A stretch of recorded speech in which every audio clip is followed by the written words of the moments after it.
بسم الله الرحمن الرحيم. إن الحمد لله نحمده ونستعينه ونستهديه ونستغفره ونتوب إليه ونعوذ بالله من شرور أنفسنا ومن سيئات أعمالنا، من يهده الله فلا مضل له ومن يضلل فلا هادي له، وأشهد أن لا إله إلا الله وحده لا شريك له، وأشهد أن محمدا عبده ونبيه محمد صلى الله عليه وعلى آله وصحبه أجمعين. أما بعد، ففي البداية نشكر الله سبحانه وتعالى على تيسير مثل هذا الاجتماع الذي نتدارس فيه جوانب من العلم الشرعي، نسأل الله سبحانه وتعالى أن ينفع بها المتحدث والسامع.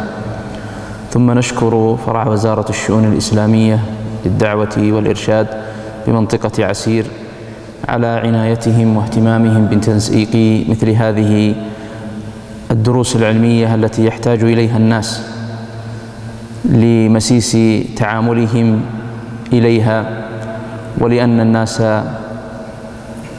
ولا بد يحتاجون إلى التفقه في دين الله سبحانه وتعالى في أحكام عبادتهم وتعاملهم وجميع شؤون حياتهم. وكما هو ظاهر من عنوان هذا الدرس وهذه المحاضرة أنها حول أحكام التعامل بالذهب، وسندرس فيها بإذن الله سبحانه وتعالى جملة من هذه الأحكام ونبين هذه المسائل ونمثل عليها بإذن الله جل وعلا.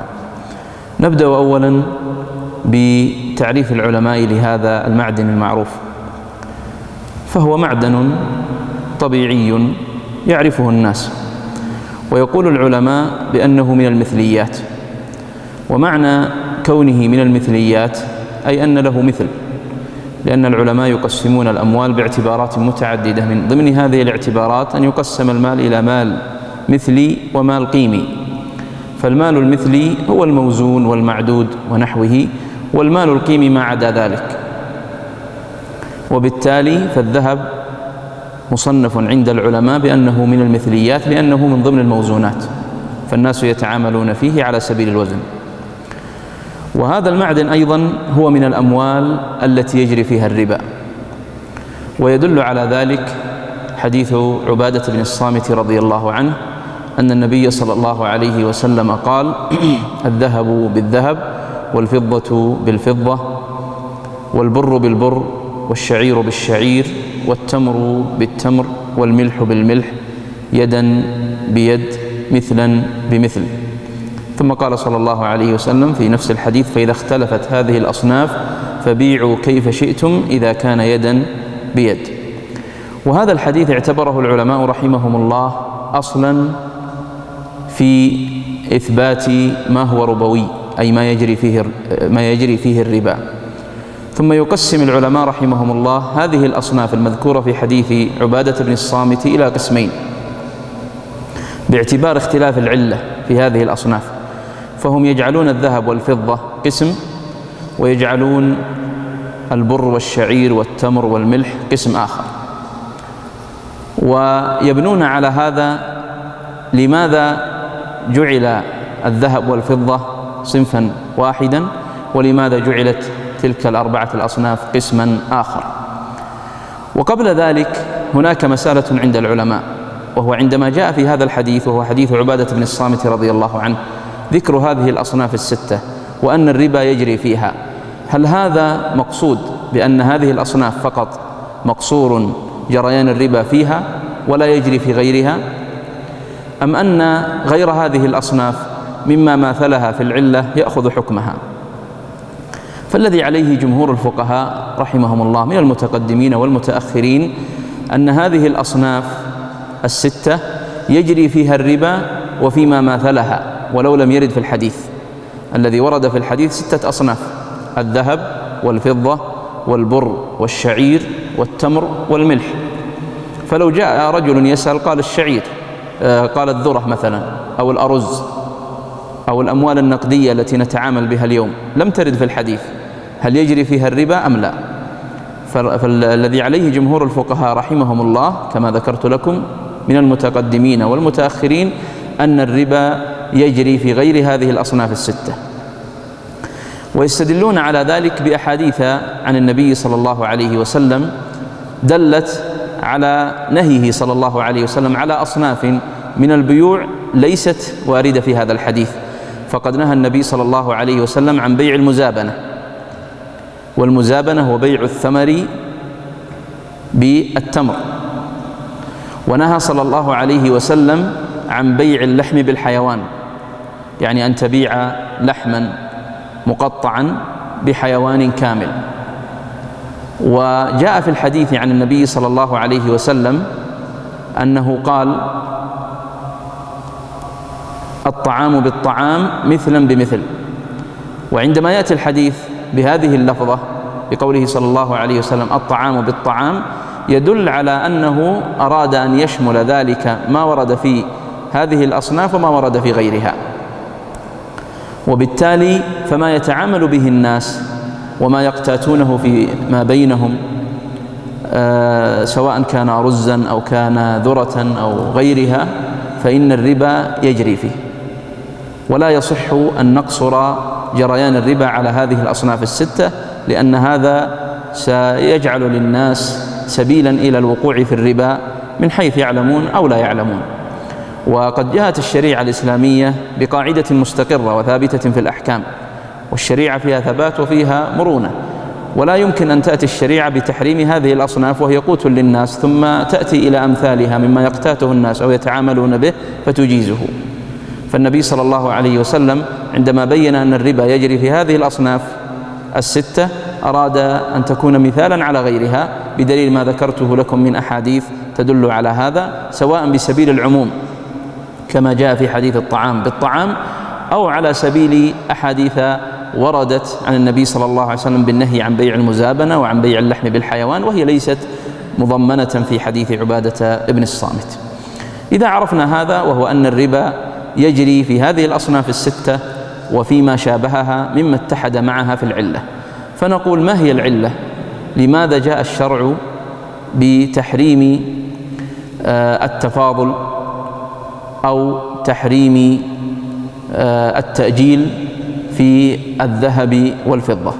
فكما سيأتي إن شاء الله أن بيع الذهب إذا كان بذهب مثله فإنه يشترط فيه التساوي ويشترط فيه التقابض، وإن بيع الذهب بفضة اشترط فيه التقابض. العلماء رحمهم الله ذهبوا إلى إحدى علتين. العلة الأولى الوزن، فقالوا لأن الذهب والفضة مما يوزن، وبالتالي فما دامت توزن فإنه يجري فيها الربا، وقاسوا عليها كل ما يوزن. قالوا: نلحق بالذهب والفضة كل ما يوزن ويتعامل به الناس فإنه يجري فيه الربا. وهذا مذهب الحنابلة والحنفية. والقول الثاني أن العلة في تحريم التفاضل والتأجيل وجريان الربا في الذهب والفضة هو الثمنية. ما معنى الثمنية؟ أي أن الذهب والفضة ثمن للأشياء. فقديما إلى زمننا تقريبا المعاصر إنما كان الناس يتعاملون بالذهب والفضة في بيعهم وفي شرائهم، فكانت النقود التي يتعاملون بها مضروبة، يعني مسكوكة ومصنوعة من الذهب أو من الفضة، وغالبها من الفضة.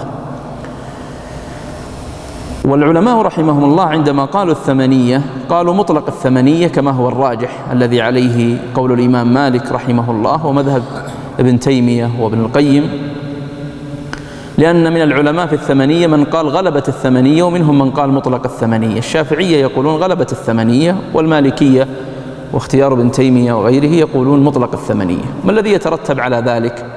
يترتب على ذلك أن من يقول غلبت الثمنية يقصرون على الذهب والفضة وما تصرف منهما فقط، والذين يقولون مطلق الثمنية يقولون كل ما تعامل به الناس وجعلوه ثمنا بينهم فإنه يجري فيه الربا، حتى أنه ورد عن الإمام مالك لو أن الناس في زمن من الأزمان اصطلحوا على أن يجعلوا جلود الضأن وجلود الماعز هي الثمن الذي يتعاملون به بينهم فإنه يجري فيه الربا.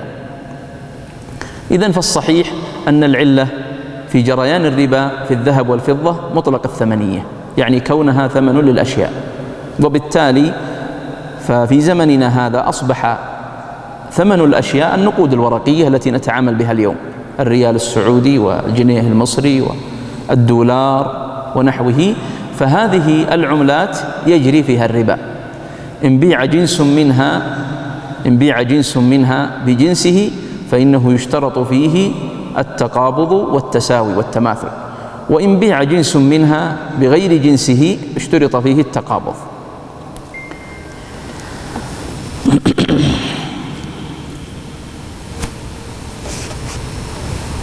إذا عرفنا هذا وعرفنا هذه المقدمة حول جريان الربا في الذهب والفضة والعلة الدالة على ذلك، فإننا ننتقل بالحديث إلى جملة من الأحكام المتعلقة بهذا.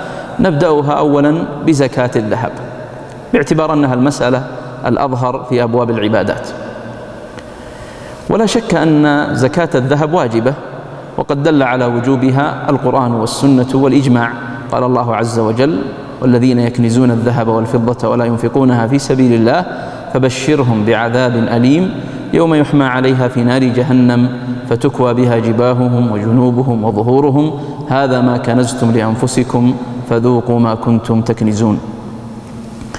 وجاء في الحديث عن النبي صلى الله عليه وسلم أنه قال: ما من صاحب ذهب ولا فضة لا يؤدي حقها إلا أحمي له صفائح من نار يوم القيامة فيكوى بها جنبه وجبينه وظهره كلما بردت أعيدت عليه في يوم كان مقداره 50,000 سنة حتى يقضى بين العباد فيرى سبيله إما إلى الجنة وإما إلى النار. رواه مسلم رحمه الله. فهذا الحديث دليل على شدة الوعيد في تساهل الناس في إخراج زكاة ما يجب عليهم في هذا المعدن النفيس. العلماء رحمهم الله يحددون نصابا معينا للذهب ونصابا معينا للفضة، فيقولون نصاب الذهب 20 دينارا، والدينار يساوي 4.4 جرام، وبالتالي كم يكون مقدار النصاب بالجرامات؟ نضرب 20 في 4.4 يصير عندنا الناتج 85 جرام. 85 جرام هذا هو نصاب الذهب. ونصاب الفضة يقول العلماء 200 درهم، نصاب الفضة 200 درهم، والدرهم من الفضة يساوي بالجرامات 2.97 تقريبا، فيكون نصاب الفضة بالجرامات 595 جرام. نعيد هذه الجزئية: نصاب الذهب بالدينار 20 دينار، 20 دينارا، والدينار الواحد يساوي 4.4 جرام، فإذا ضربت 20 دينار في 4.4 صارت النتيجة 85 جرام. هذا هو نصاب الذهب. ونصاب الفضة 100 درهم، والدرهم الواحد من الفضة يساوي 2.97 تقريبا، وقلنا تقريبا هنا وليس تحديدا لأن هناك اختلاف في الضبط يسير، فيكون نصاب الفضة بالجرامات 595 جرام. طيب لماذا نحن نحدد هذه الجرامات؟ ما أهميتها؟ حتى نستطيع أن نعرف المقدار الذي يجب إخراجه في الذهب، والمقدار الذي يجب إخراجه في الفضة، والمقدار الذي يجب إخراجه في النقود التي نتعامل بها اليوم. طيب كم المقدار الواجب؟ هذا النصاب 85 جرام من الذهب و595 جرام من الفضة، لكن كم يجب على المسلم أن يخرج؟ كم؟ ربع العشر 2.5. أحسنت، نعم 2.5، فهذا هو ربع العشر، هو الذي يجب على المسلم أن يخرجه.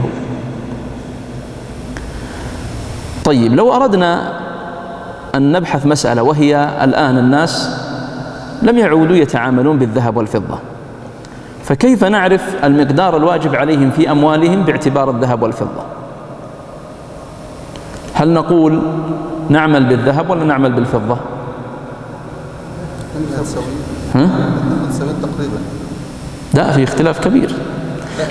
أيوة، كقيمة مالية. أي نعم.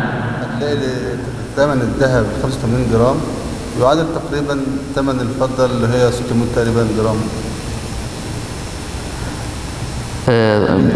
قيمة مالية في الوقت الحاضر لا، مضطربة شوية، ليست معادلة يعني. لو جئنا إلى الجرام الواحد من الذهب اليوم، طبعا الجرام إذا قلنا نحسبه بالجرام الصافي من الذهب كما سيأتينا، اللي هو عيار كم؟ 24 اليوم بكم ريال؟ 223. أحسنت، 223 ريال سعره. جرام الفضة اليوم كم سعره؟ أقل من ريالين، 1.89 تقريبا، يعني أقل من ريالين. طبعا العلماء اختلفوا ما الذي نعتمده، يعني ما الذي نحاكم إليه الأوراق المالية التي معنا، هل نحاكمها إلى الذهب أم نحاكمها إلى الفضة؟ منهم من قال نحاكمها إلى الذهب، لأن الذهب أنفع وأصلح للتاجر، وبالتالي قد نوجب الزكاة على أشخاص أموالهم يسيرة. ومنهم من قال لا، نتحاكم إلى الفضة لأن الفضة أنفع للفقير. طبعا لو جينا نحسبها نقول مثلا لو شخص عنده 10,000 ريال، عنده كم؟ 10,000 ريال بالذهب. طبعا إذا جيت تحسب بالذهب النصاب 85 جرام كما قلنا ضرب 223 تكون النتيجة 18,955 18,955 ريال. وبالتالي اللي عنده 10,000 ريال ما عليه زكاة باعتبار الذهب، لأن النصاب أعلى. كيف جبنا النصاب؟ قلنا نضرب 85 جرام اللي هي نصاب الذهب في 223 ريال سعره الحالي اليوم، ويختلف اليوم يختلف عن بكرة عن بعد أسبوع وهكذا، تخرج معنا النتيجة 18,955 ريال. إذن من لديه أقل من هذا الزكاة غير واجبة عليه. ذهب ولا مال؟ بالمال، نقود. بالنقود نعم. يعني لديك أقل من 18,955 أو حتى عندك ذهب ورحت وزنته ولما قال لك الجرامات وجاي يحسبها طلع أنها أقل من هذا المبلغ لا تجب الزكاة فيه. بالفضة يختلف الأمر.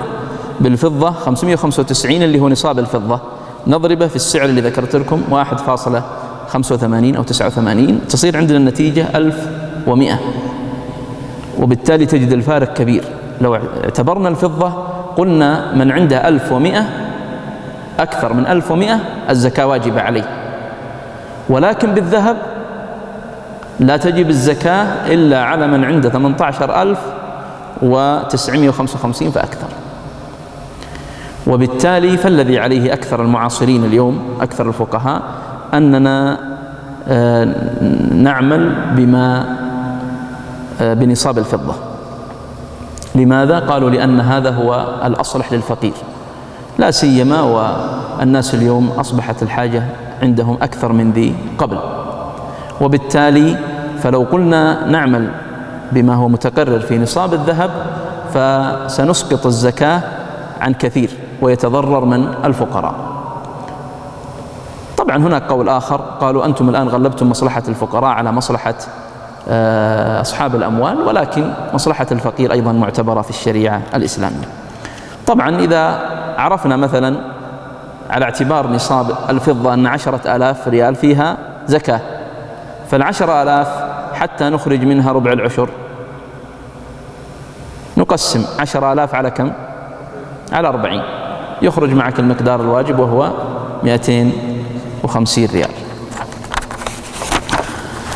في زكاة الذهب والفضة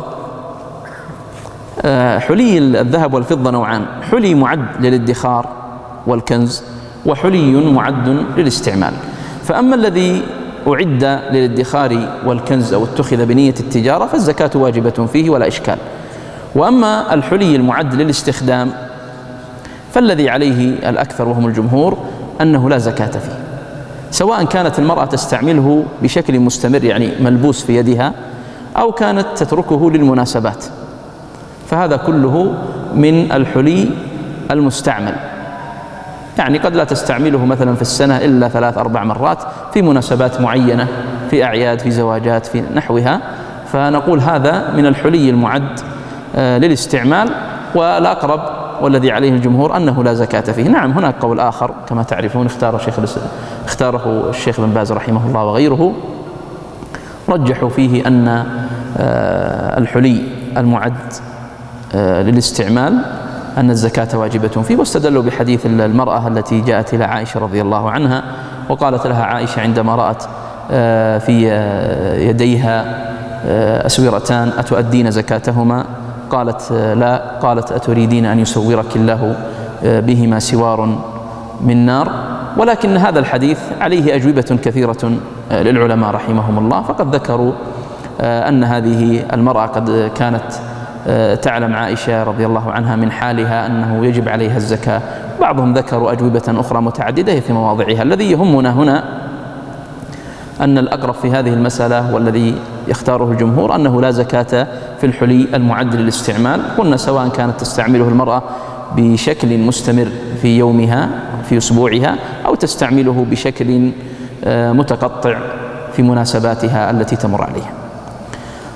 لدينا أيضا حلي يكون من غير الذهب والفضة كالألماس والياقوت واللؤلؤ، فهل فيه زكاة ولا ما فيه زكاة؟ لا زكاة فيه. لا زكاة فيه باعتباره ضمن زكاة النقدين، ولكن العلماء يوجبون فيه الزكاة إذا اتخذ للتجارة.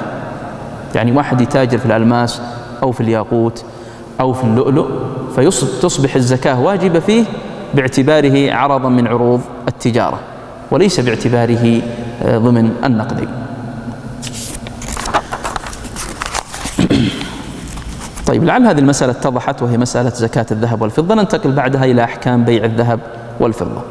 ذكرنا قبل قليل أن بيع الذهب بالذهب والفضة بالفضة يجوز طبعا، ولكن بشرطين: التساوي الذي يعبر عنه بالتماثل، وثانيا الحلول والتقابض. ويدل على ذلك حديث عبادة رضي الله عنه. يعني لو أن إنسان أراد أن يبيع ذهب بذهب فلا بد من التساوي في الوزن، ولا بد من التقابض في المجلس. طيب، بيع الذهب بالفضة جائز بشرط واحد، وهو التقابض، ولا يشترط التماثل. لا نشترط التساوي والتماثل، وإنما نشترط التقابض. فيجوز للإنسان مثلا أن يبيع 10 كيلو من الفضة بنصف كيلو من الذهب، ولكن لا بد من التسليم اللي هو جاء في الحديث هاء وهاء، يعني خذ وأعط. ويدل على ذلك حديث عبادة رضي الله عنه الذي ذكرته قبل قليل، وقد جاء فيه: فإذا اختلفت هذه الأصناف فبيعوا كيف شئتم إذا كان يدا بيد. وحديث عمر رضي الله عنه أن النبي صلى الله عليه وسلم قال: الورق بالورق ربا إلا هاء وهاء، والبر بالبر ربا إلا هاء وهاء، والشعير بالشعير ربا إلا هاء وهاء، والتمر بالتمر ربا إلا هاء وهاء. وهاء وهاء يعني خذ وأعط.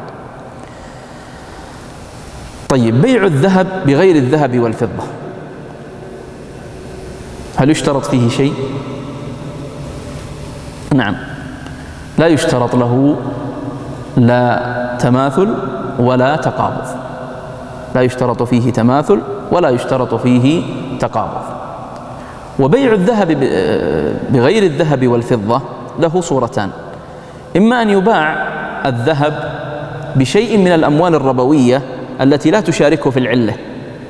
نحن ذكرنا في حديث عبادة قسمنا إلى قسمين: الذهب والفضة في جانب، والبر والشعير والتمر والملح في جانب آخر. قلنا العلة في جريان الربا في الذهب والفضة ما هي؟ الثمنية، كونها أثمان للمبيعات. طيب، إذا جئنا إلى العلة في جريان الربا في البر والشعير والتمر والملح، أيضا العلة أيضا خلافية. منهم من يقول الكيل فقط، ومنهم من يقول الطعام والادخار، الطعم مع الادخار أن تكون طعاما مدخرا، ومنهم من يقول الاقتيات تكون طعاما مقتاتا. فهذه الأصناف الأربعة لها علة، وهذان الصنفان الذهب والفضة لهما علة.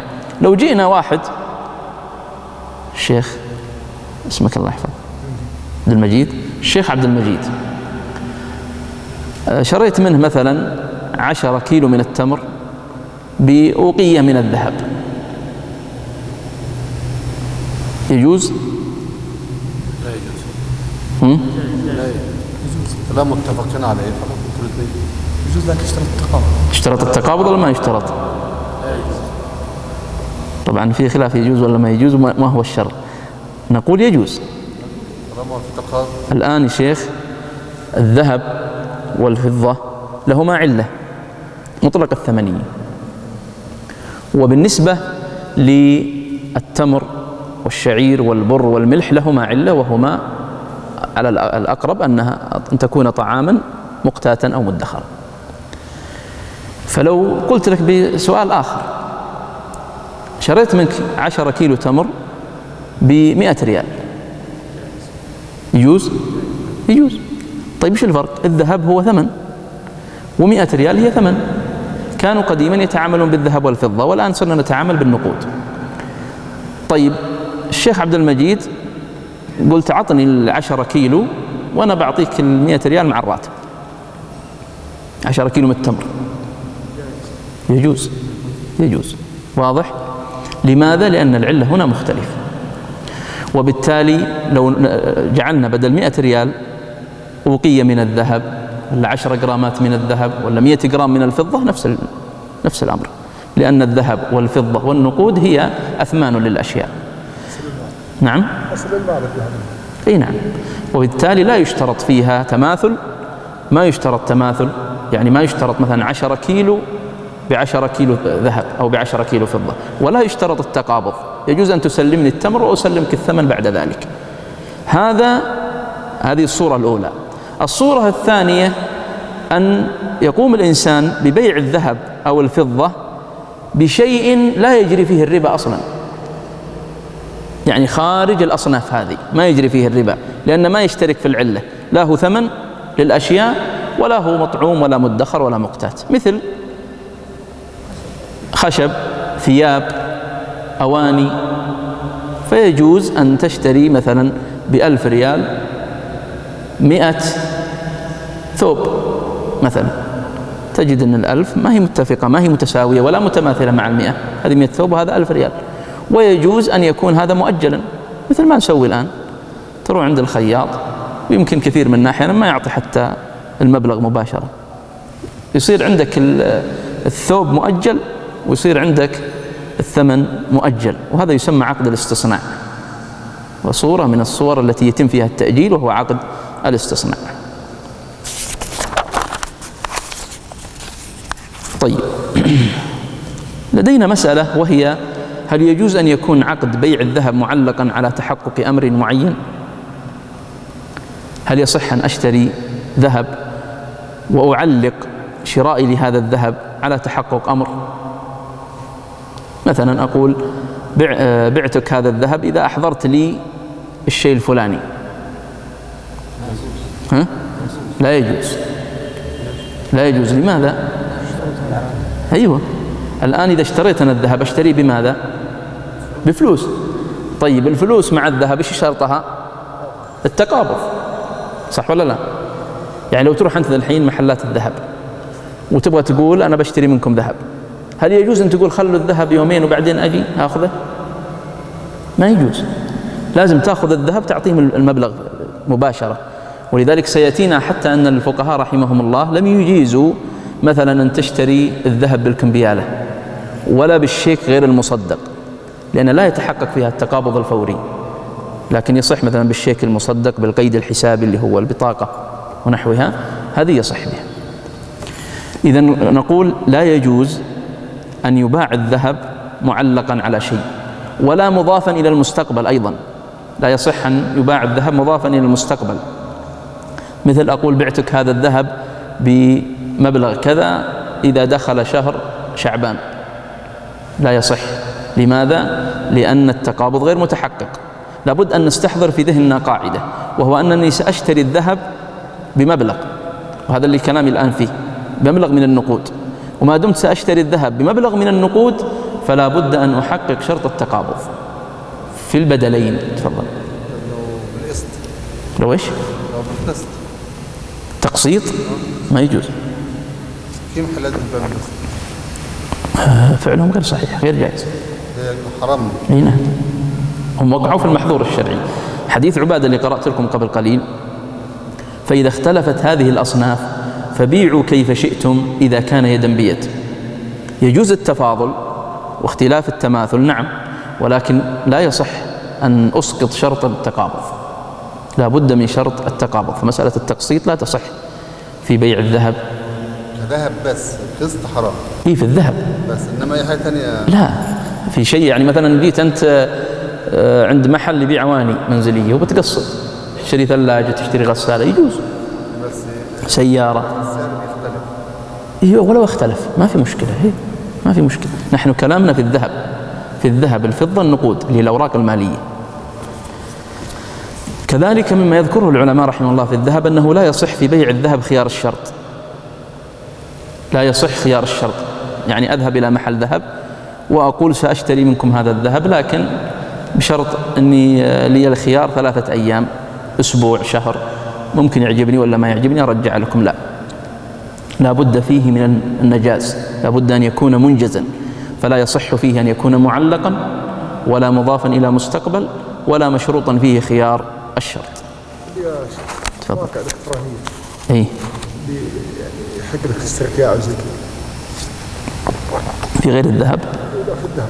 أيوة، مواقع إلكترونية إذا ما جاء المقاس اللي تبغى جاء كذا يحق لك إنك ترجع. هم ذكروا العلماء إذا لم يكن دخول منك في عقد، إذا كان فقط وعد منهم. أما إذا دخلت معهم في عقد لا بد أن يكون الشيء حاضرا بحيث أن تستلم الذهب وهم يستلمون الثمن. أما إذا كان وعد منهم بأننا عندنا ترى ذهب، فإذا أنت أردته فسنحجز لك منه كمية كذا، وأعطيتهم مثلا عربون، ففي هذه المسألة ما هو عربون، شيء يسمونه هامش الجدية. هامش الجدية يعني يثبتون من خلاله أنك جاد معهم وأنك تريد أن تشتري هذا. أما العربون فمن شرطه ألا يكون المقابل له ذهبا ولا فضة، ما يصلح تعطي عربون ويكون مقابل مبيع بذهب أو فضة أو نقود. شرط التقابض. أي حال إني اشتريته من الموقع بعد يومين أو 3 ينتفي شرط التقابض. التأخر هذا والتأجيل ينفي شرط التقابض، نعم. جائز. لا ما يجوز، ما يجوز. طيب عندنا مسألة اعتبار النقاوة والخلط في الذهب. طبعا الذهب ينقسم باعتبار النقاوة والخلط إلى قسمين: ذهب نقي وذهب فيه خلط. كيف نعرف الذهب النقي؟ يقول أهل الاختصاص حتى نعرف الذهب النقي لقياسه ثلاث طرق. الطريقة الأولى النسبة المئوية للذهب، وتكون من 100، ويشترط في الذهب أن لا تقل نقاوته بالنسبة المئوية عن 99.9 كما يقول أهل الاختصاص، يعني يكون نقي بهذه النسبة، يعني بنسبة 100% تقريبا.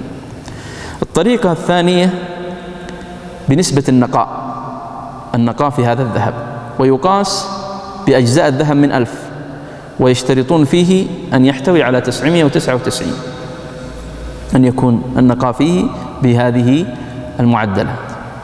الطريقة الثالثة بالقيراط، ويقاس النقاوة في القيراط بالقيراط 24، فيعتبر القيراط 24 قيراطا نقيا، وما دونه فالنقاوة فيها تختلف. ولذلك يقولون عيار أو قيراط 24 يعتبر ذهبا خالصا نقيا، 21 نسبة النقاوة فيه 87.5، 22 نسبة النقاوة فيه 91، طبعا 22 أكثر من 21، و18 نسبة النقاوة فيه 75%. كيف نعرف مقدار النقاء من الخلط؟ يقولون النسبة بالجرامات تخصم من خام السبيكة، تظهر عندك نتيجة القدر المخلوط بالجرامات. مثال: لو عندنا سبيكة ذهبية وزنها 360 جرام، الذهب الخام فيها 270 جرام، إيش نسوي؟ ناخذ 360 ناقص 270 يصير عندنا 90 جرام، هذه إيش نسبة الخلط، والباقي يعتبر نقي. لماذا نتكلم عن النقاء والخلط؟ لأن له تأثير في الحكم الشرعي، ولذلك يقول الفقهاء إذا بادل الإنسان ذهب عيار 24 بذهب عيار 24 حالين متساويين يجوز ولا ما يجوز؟ يجوز. تبادل اثنان العيار كله أو القيراط 24 فهذا جائز ولا إشكال فيه. طيب لو نزلنا شخصان تبادل بالعيار 18 والثاني أيضا العيار عنده 18 أو القيراط 18، يجوز ولا ما يجوز؟ أي يجوز. ليش طيب الآن مترددين يجوز ولا ما يجوز؟ ها؟ أنا قلت يجوز على طول. طبعا الصحيح أنه يجوز، لكن هناك أيضا قول آخر بعدم الجواز. طبعا القول هذا عند المتقدمين أكثر منا عند المتأخرين، لأنهم يقولون عند المتقدمين يقولون نحن لا نعرف نسبة الخلط في هذا. عيار 18 معروف أن في خلط، عيار 24 احنا قلنا صافي، ذهب صافي، وبالتالي ما عندك إشكال، ما تتصور ذهنيا أن في غش أو في خلط. لكن عيار 18 على الذهن مباشرة بأنك تعرف أن هذا الذهب فيه شيء مخلوط من غير الذهب، وبالتالي المتقدمون قالوا نحن لا نستطيع التمييز بين مقدار المخلوط من غير المخلوط، فنحن نقول لا يجوز حتى نغلق هذا الباب. الأمر الثاني قالوا أن هذا يفضي إلى الغش. طبعا إذا جئت أنت إلى التعليلين هذين الذين علل بهما المتقدمون منتفيان الآن، لأننا نستطيع أن نعرف مقدار الخلط وينتفي بذلك الغش، وبالتالي فالذي عليه جمهور الفقهاء المتأخرين والمعاصرين أنه يجوز مبادلة إذا كان جرام مثلا 18 ب18 أو 21 ب21 إذا كان حالين متساويين. بس هو التعامل بالذهب يعني معظم التعامل بالذهب مصنوع وليس سبيكا. أي صحيح. كله أنا كعامل مشتري ما أقدرش أفرق بين المخلوط هنا نسبته قد إيه ونسبته قد إيه. بس طالما عيار 18 بس هو بعيار أيضا. طالما 18 خلاص إذا المخلوط بتاعه نسبة واحدة. صحيح، يعني لابد أن يكون في، أنت أخذت عيار 18 تعرف أن في نسبة خلط ليس ذهبا صافي، وكذلك 21 و22. إنما عندك عيار اللي هو 24 هو الذي تعرف أنه غير مخلوط، وهذا نادر وغالي يعني. هنا. طيب إذا بادل ذهب بذهب يختلف معه في المعيار أو في العيار، هل المعتبر هو التساوي في مجموع الوزن ولا المعتبر التساوي في خالص الذهب؟ في فرق ولا لا؟ أيوة. هل المعتبر التساوي في مجموع الوزن أم المعتبر التساوي في خالص الذهب؟ مذهب الحنفية القول الأول، أيوة، أنه ما دام وزنهما واحد فيجوز. لو تجيب 18 100 جرام 18 ب100 جرام 21 يقولون يجوز. المالكية والشافعية والحنابلة يقولون لا، في خالص الذهب. السعر مختلف. أيوة، يقولون نحن مثلا يجوز عندنا أن نبيع 100 جرام عيار 18 ب75 جرام عيار 24، كذا في تساوي، لأن نعرف أن 100 جرام اللي هي 18 فيها 25 ما هو ذهب، ونعرف أن 75 فيها ذهب، فتساوى مع 75 اللي هو عيار 24. وهذا هو الصحيح والذي عليه المعايير الشرعية يوفي وعليه جمهرة الفقهاء المعاصرين. قيمة الفرق المادية بين الاثنين. قيمة الفرق المادي بين الاثنين، يعني ال 100 جرام ال 18 إيه؟ ثمنهم مثلا 1000 ريال، ال 100 جرام ال 21 ثمنهم مثلا 1200 ريال. لو دفع الفرق بالتالي بقت تساوي قيمة مادية يعني. قصدك أن نترك ونلجأ إلى القيمة المالية.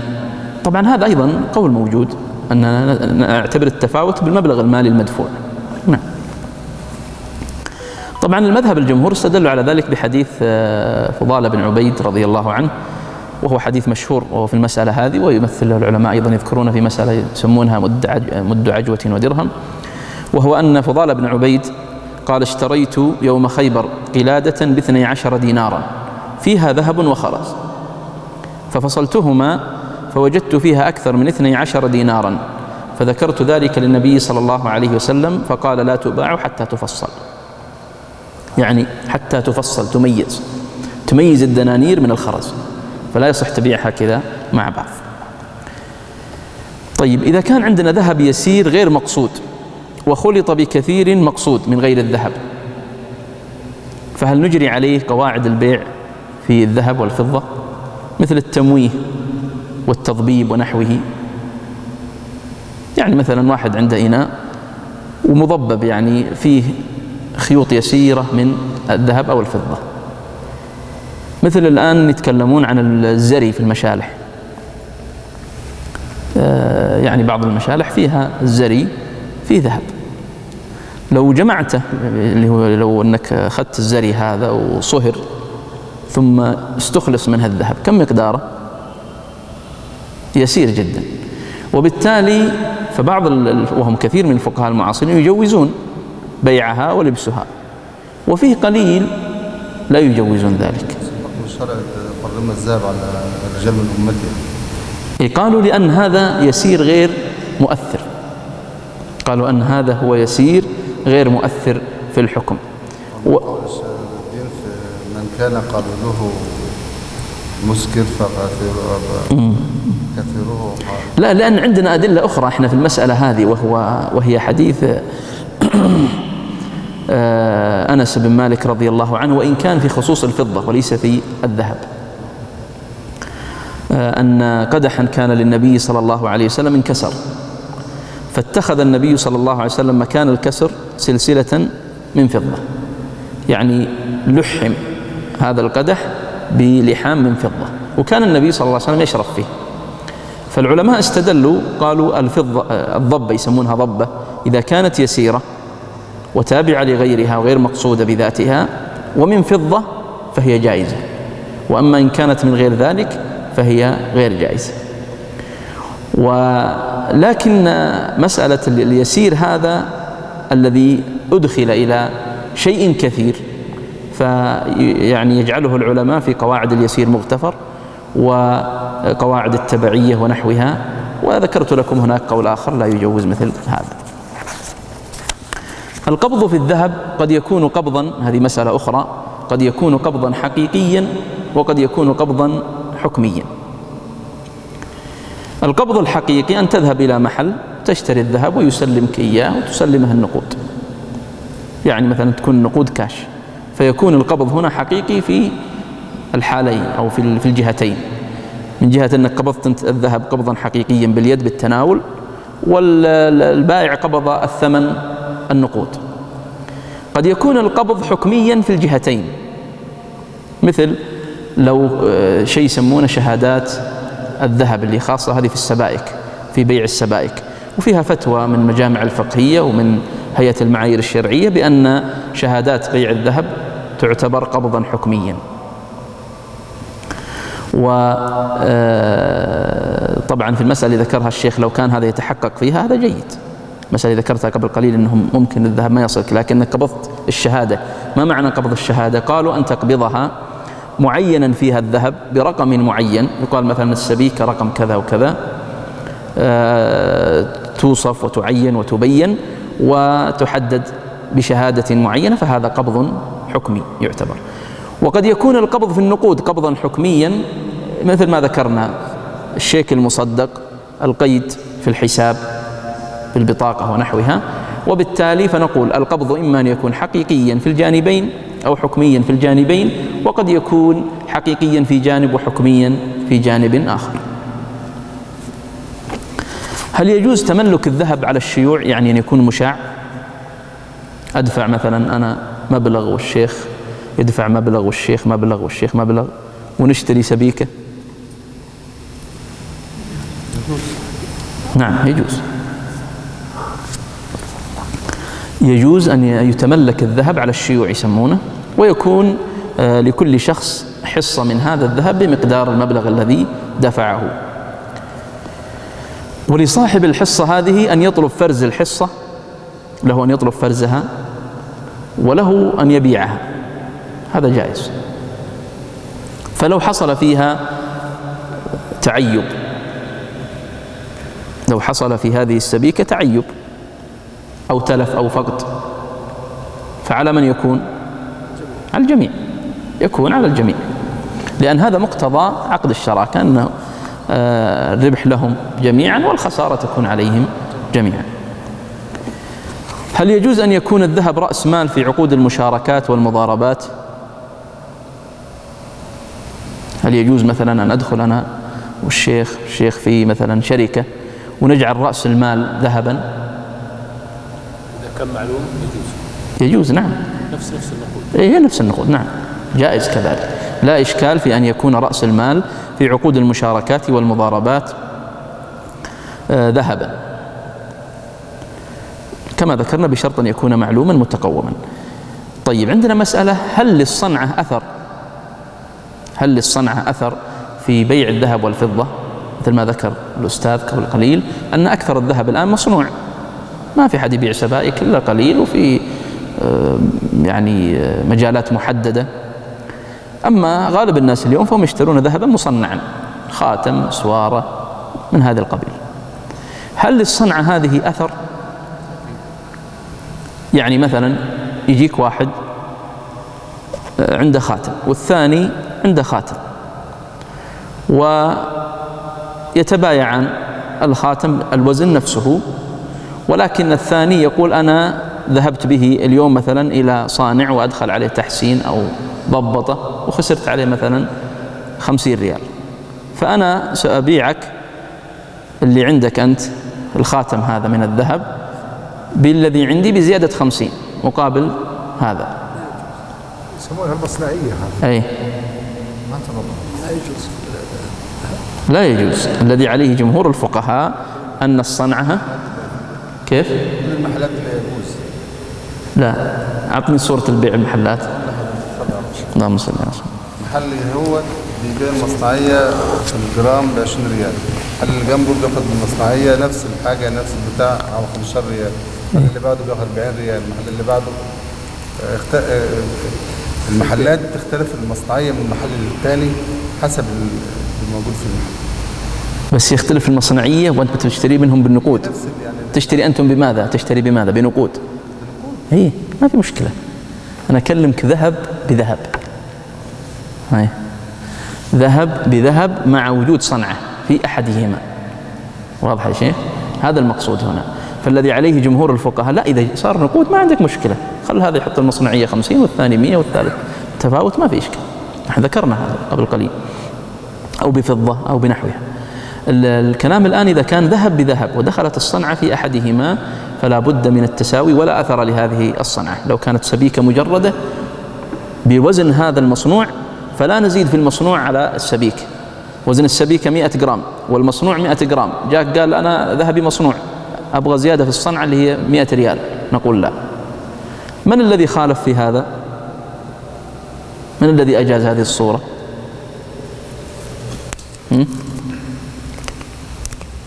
أجازها شيخ الإسلام ابن تيمية وابن القيم، وقالوا أن الصنعة لا بأس بالزيادة مقابل الصنعة، ولكن قولهما رحمهم الله مع فضلهما وعلمهما يقابل بقول جمهور الفقهاء وحكي فيه الإجماع، وبالتالي فنقول خلنا مع الجمهور أقرب، وأن الصنعة لا تصح الزيادة فيها مقابل هذا الصنعة. تفضل. إذا جيت أنا أبغى أبدل ذهب ذهب، إيه، يشتريه مني وأقبض فلوسه واشتري ذهب اليد، هل هذا يعتبر حائل ولا؟ إيه، هذه بتمر علينا بعد، خلنا دام ذكرتها نذكرها الآن. إذا كان عند الإنسان ذهب وذهب إلى محل من محلات الذهب وأراد أن يشتري بدل هذا الذهب ذهب آخر، ففي شيء عندنا صورتان. الصورة الأولى شيء يسمونه المقاصة، والصورة الثانية وهي صورة أن تقبض الثمن ثم بعد ذلك تشتري.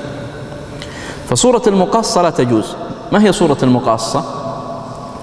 يعني يقول لك الذهب اللي عندك ترى قيمته 2000، والذهب اللي أنت خلاص استريح جزاك الله خير، والذهب الذي تشتريه مني أنا صاحب المحل قيمته 3000، خلاص أنت عطني 1000 وخلاص.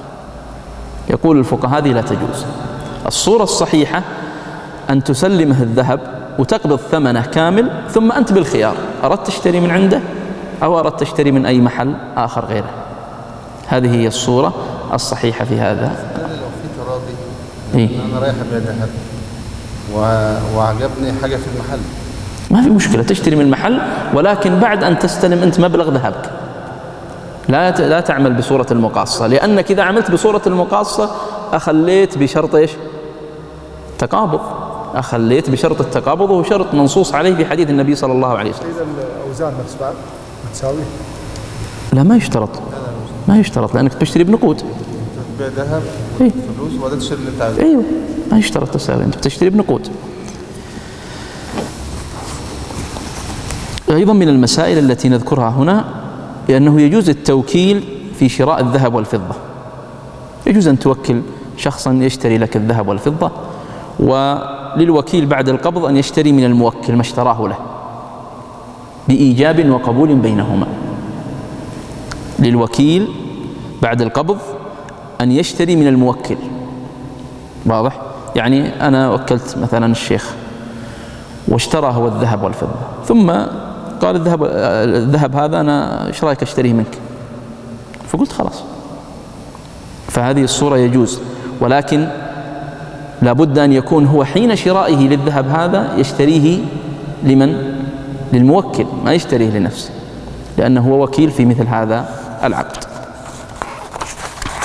هل يصح أن يكون رأس مال السلم ذهب أو فضة؟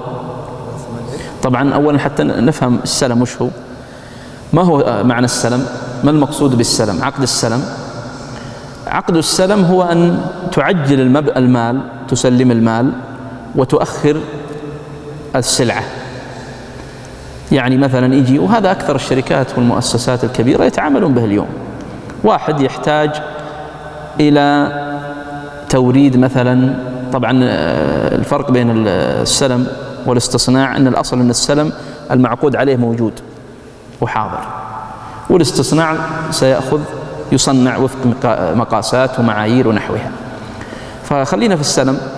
عقد السلم يعني شخص يقول أنا أريد توريد سيارات مثلا من اليابان، عددها، قال عددها 10 سيارات، نوعها نوع مثلا كامري، الموديل كذا وكذا، اللون، المواصفات، حددها كلها. الشركة اللي بتورد لها قالت ما في مشكلة، لكن نحن نريد المبلغ كاملا، تسلمنا المبلغ كله ثم نحن نورد لك هذه السيارات. هذا اسمه سلم، وهو أن تقدم رأس المال وتؤخر السلع. ويذكر الفقهاء له شروط، فلا بد أن يتحقق فيه شروط البيع، ويضيفون شروطا أخرى وهي الانضباط في الصفة والانضباط في العدد، وأن يكون موجودا في وقته وفي حينه، وغيرها من الشروط التي تذكر في هذا. فهل يصح أن يكون رأس مال السلم ذهب أو فضة؟ يصح بشرط، وهو لا يكون المسلم فيه يدخلها الربا. أيوة، ألا يكون المسلم فيه ذهبا أو فضة. يصح أن يكون رأس مال السلم ذهب أو فضة، ولكن لا يصح أن يكون المسلم فيه ذهب أو فضة، لأن إذا كان المسلم فيه ذهب أو فضة وقع الخلل بشرط التقابض. يعني ما يصح أن يسلم الآن الشيخ مثلا 10,000 وأقول هذا مبلغ مقابل يعني عقد سلم إيراد أو استيراد أو نحوها، صنعة من الذهب، خواتم أو نحوها. فنقول لا، لأن من شرط بيع الذهب بالنقود بالأوراق النقدية أن يحصل التقابض.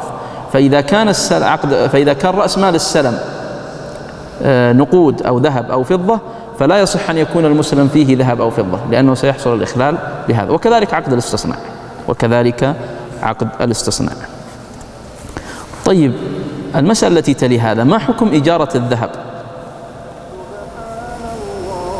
وظن اليوم الناس يتعاملون بها، يذهب إلى محل وما يبغى يشتري، فيقول أو امرأة تذهب إلى محل تقول أنا أحتاج مثلا خواتم، أحتاج سلاسل، أحتاج كذا، تستأجرها مدة يوم، مدة أسبوع، مدة. إيش رأيكم؟ ليس لنا رأي الدين.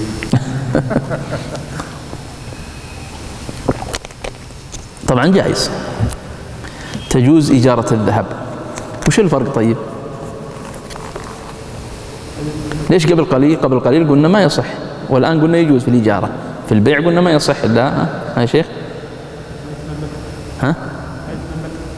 أيوة أحسنت، لأنه هنا لن يتملك هذا الذهب والفضة. عقد الإجارة يسمونه عقد على منفعة، سينتفع بالذهب هذا مدة ثم يرده، بخلاف عقد البيع فهو عقد على تملك العين. وأنت الآن عندك مثال، تروح مثلا معرض تشتري سيارة، أنت تملك السيارة وتصبح في ملكك، وبتروح مثلا مكتب إيجار سيارات تستأجر السيارة، ممكن تحتاجها يوم، تحتاجها أكثر، وترجعها إلى صاحبها، فأنت لم تتملك. بعد الاستئجار قال لا اشتري البضاعة. أي ما في مشكلة، إذا سلم الذهب وتملكه يعني أعاده إلى صاحب المحل فله أن يشتري. استئجار 3 أيام. أيوة. قال خلاص اشتري. أعجبه مثلا البضاعة هذه قال اشتريها بدون قد رجع تبدأ عنده. لا، الأولى أن يعيده إليه ثم يشتريه، فلا يدخل عقد البيع على عقد الإيجار، لا يدخل عقد البيع على عقد الإيجار حتى يتحقق الشراء بالصورة والكيفية الشرعية. ولذلك يقول الفقهاء كما في المعايير الشرعية: إجارة الذهب جائزة سواء كانت حليا أم سبائك أم غيرها، وسواء كانت الأجرة معجلة أو مؤجلة، وسواء كانت الإجارة معينة أو موصوفة في الذمة، فهذه كلها جائزة في إجارة الذهب. وتجد هنا في الإجارة لم ننضبط بالضوابط التي ذكرناها في البيع. أعيد السبب لأن العقد هنا هو على منفعة وليس على عين الذهب والفضة، وبالتالي فيجوز فيه مثل هذا الأمر. الذهب المودع، إذا أنت أودعت ذهب لدى إنسان، فالذي أودعت لديه الذهب هذا من عقود إيش يسمونها؟ عقود إيش؟ الأمانات. هذا عقد من عقود الأمانات. والأصل في عقود الأمانات أن المودع عنده لا يضمن إلا في حالتين: في حالة التعدي أو التفريط. فإذا حصل منه تعدي أو حصل منه تفريط، تعدي يعني قام لبس الذهب، أعطى مثلا، ما نقول لبسه، هو مثلا لبسه لأهله زوجته أو بناته، فهذا تعدي. والتفريط أهمل في حفظه، وضع في مكان لا يحفظ في مثله الذهب، فهذا فرط وضيع، وبالتالي هو يضمن. ويقول الفقهاء: يجوز للمودع لديه أخذ أجرة مقابل حفظه للذهب، وهذه الأجرة لا علاقة لها بالذهب. يعني جيت عند واحد وقلت: أنا أريد أن أودع عندك هذا الذهب مدة معينة، أنا سأذهب سأخرج وأستلمه بعد عودتي، فطلب منك، قال: أنا طيب باخذ منك 2000 ريال مقابل حفظ الذهب. فنقول يجوز، لأن 2000 هذه لا علاقة لها بالذهب، وهو ليس طرفا في عقد التعامل بالذهب، إنما هو حافظ لهذا الذهب. طيب ما حكم إعارة الذهب؟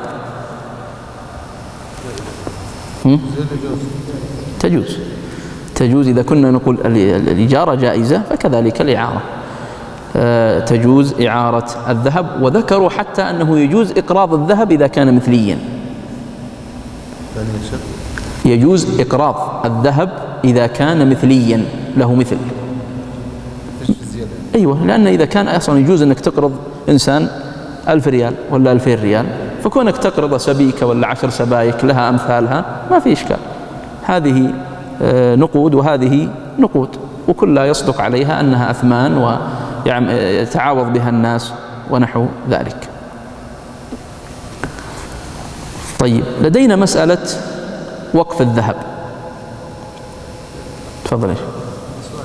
يتفضل.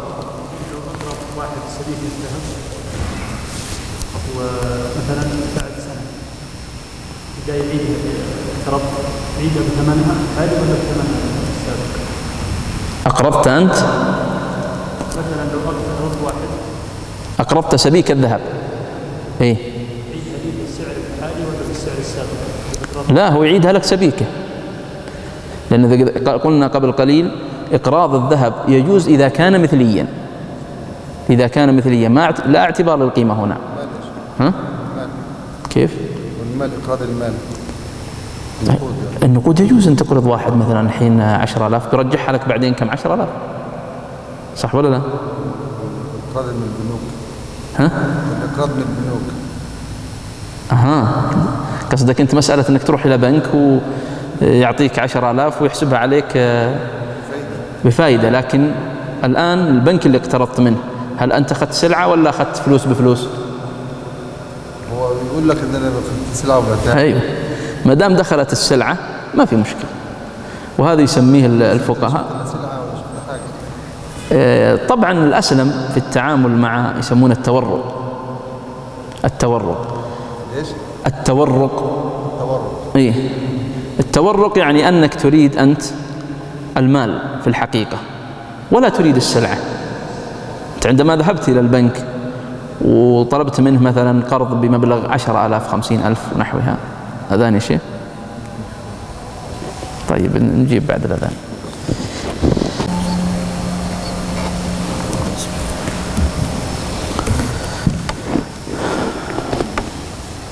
الأستاذ الكريم قبل قليل كان يسأل عن مسألة القرض أو التورق من البنوك، وذكرت له بأن القرض هذا ما دام دخلت فيه سلعة وتحقق القبض، وأفضل طريقة لتحقق القبض أن يشتري الإنسان مثلا في الأسهم. أن تشتري أسهم معينة، لأن الأسهم ستنتقل إلى محفظة باسمك، ثم تقوم أنت بعد ذلك ببيع هذه الأسهم، سواء في نفس الوقت أردت بتوكيل هذا الموظف أو تركتها يوم أو يومين أو بعتها أنت عبر الجهاز، التطبيقات التي نحو ذلك.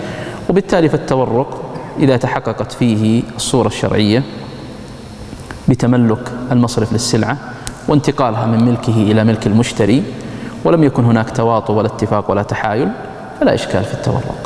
إنما الممنوع هو التورق المصرفي المنظم الذي لا تتحقق فيه هذه الضوابط، فلا يكون فيه تملك حقيقي لدى المصرف، ولا يكون فيه انتقال لهذه السلعة للمشتري، وربما يكون هناك تواطؤ وتحايل بين المتعاملين ونحوهم، سواء كان المتعامل بنوك مع بعضها أو كان بنوك مع أفراد وأشخاص، فهذا كله وصدر فيه قرار مجمع الفقه الإسلامي بأن التورق المصرفي المنظم لا يجوز. وعبروا بالمنظم لأنه اتخذ طريقة وشكلا أصبح فيه تنظيم، وأصبحت هذه الطريقة معروفة. فيه أحدهم أرسل لي سؤال هنا، يقول أنه يتابع عن بعد، جزاهم الله خير مشايخ الظاهر باثين بث مباشر. يقول نريد أن تعيد لنا نقطة التساوي في العيار والوزن التي خالف فيها الجمهور الحنفية. سأعيدها مرة أخرى.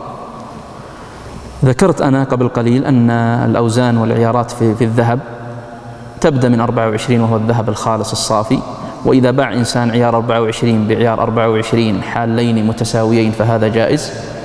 ثم إذا نزلنا بعد ذلك باع 22 ب22 أو 21 ب21 أو 18 ب18 أو 14 ب14 ونحوها من الأوزان المختلفة، فإن الذي عليه الجمهور هو الجواز إذا تماثلت ووقع الحلول والتساوي. وذهب بعضهم إلى عدم الجواز، وذكرت أن العلة قديمة، قالوا لأن هذا يفضي إلى الغش، ولأن هذا لا سبيل إلى تحديد النقي من المخلوط. وقلنا بأن في الوقت الحاضر أصبحت الطرق ميسرة، وأصبحنا نستطيع أن نميز بين الذهب الصافي من المخلوط، وبالتالي فيجوز مثل هذا. الذي يسأل عنه هو الصورة الثالثة، إذا بيع مثلا عيار 24 بعيار 18 مثلا، فذكرت لكم أن مذهب الحنفية قالوا ما دام فيه تساوي 100 جرام من 24 ب100 جرام من 18 يجوز، عندهم يجوز ما دام الوزن متساوي متماثل، فعندهم أنه يجوز. والذي ذهب إليه الجمهور من الشافعية والمالكية والحنابلة إلى أن المعتبر هو التساوي في الذهب الخالص، وبالتالي نقول يجوز أن تبيع 100 جرام من عيار 18 ب75 جرام من عيار 24، لأنك إذا جئت إلى نسبة النقاوة في عيار 18 هي 75، وهنا في عيار 24 75 وذهب صافي، فتساوى في الذهب الخالص. أرجو أن الصورة اتضحت الأخ الكريم. بالنسبة للفارق المقبول ما بين 18 و 24 أي الفارق المقبول عندنا هذه إشكالية. أنا أعطيه 18 يعطيني 14 وأدفع له الفارق، لأنه الآن تميز أي في تمييز ما بين 18 و 24. نحن التمييز ضبطناه بأن يكون عندك أنت الوزن أكثر. يعني إذا عرفنا نحن مثلا في عيار 18 بأن الذهب الصافي فيه 75، في وزن 100 الذهب الصافي 75، فنقول يجوز أن تبيع بذهب صافي عيار 24 75، وأما ال 25 اللي عندك في 18 هذا لا اعتبار لها ولا يستحق عليها مبلغ مالي، إذا كنت فهمت سؤالك بهذه الطريقة. طيب، في وقف الذهب نعم يجوز وقف الذهب، كما أنه يجوز وقف النقود، على خلاف طبعا بين الفقهاء في وقف النقود، لكن أكثر الفقهاء خاصة في المعاصرين يذهبون إلى جواز وقف النقود. وقف النقود يعني أن يكون عندك مبلغ مالي 2000 ريال وتجعلها وقف، وهذه 2000 تصرف في منافع خيرية تطوعية ونحو ذلك. فكذلك الذهب يجوز وقفه للإيجار وتكون الأجرة ريعا مستمرا، ويجوز وقفه إعارة، يعني لو امرأة عندها ذهب فأوقفته لإعارة المحتاجين إليه المتزوجات ونحوهم، فيجوز أن يكون هذا وقفا ولها أجره إن شاء الله. هل يجوز استخدام الذهب رهنا؟